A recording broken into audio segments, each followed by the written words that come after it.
This time of the year, late winter, the ice is being pushed down by a heavy layer of snow here in the North Country, and the snow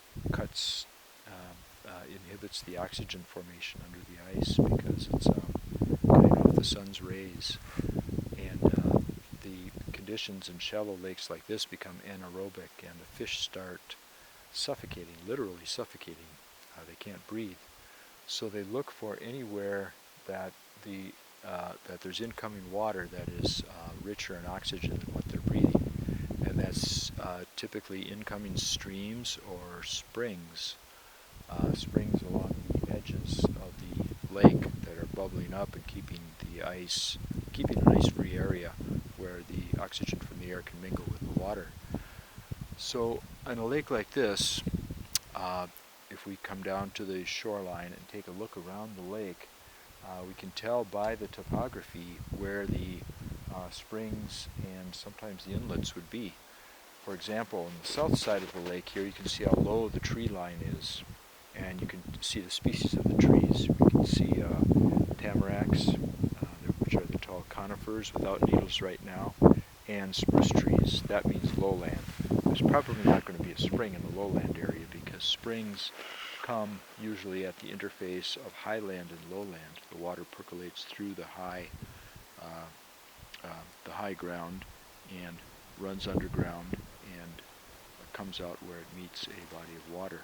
Okay, here's a spring hole along the shoreline, so you can see quite a number of dead fish on the bottom of the spring hole. There are times when this area is just flooded with fish. You could walk on top of the fish to get to the other side. They're just jumping on top of one another, literally, to try to get out to get oxygen.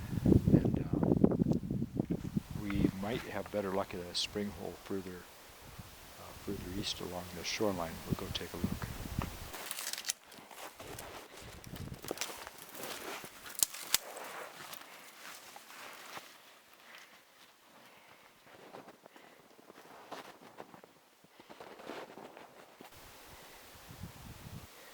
Oh, they're still under ice.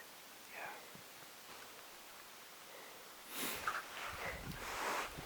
This was probably open yesterday. We had a cold night last night. It got down to 10 below. Night before last, 10 below. So this water is probably just freshly frozen over. You can see the ice isn't very thick at all. It's only about a 1/4 inch thick. So this water is still relatively oxygenated in comparison with the rest of the lake. In fact, you can see some openings right there. There's an opening that has no ice yet. So these fish are desperately sucking up whatever oxygen they can reach.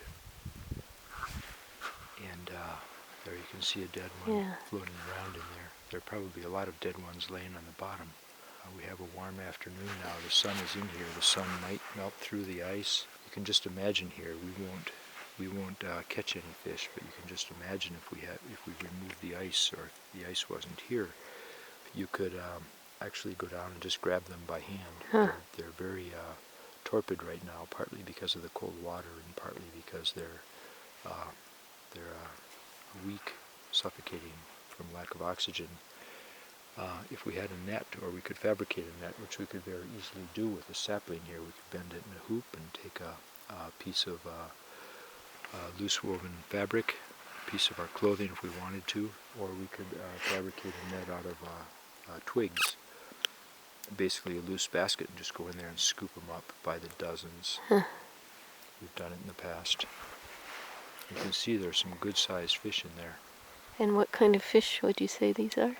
These are perch, crappie, bullheads, suckers, and probably not northern pike. Northern pike can take low levels of oxygen.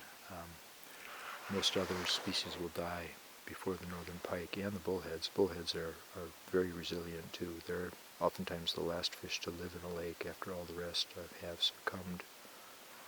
A seething mass of life. Seething mass of dinner.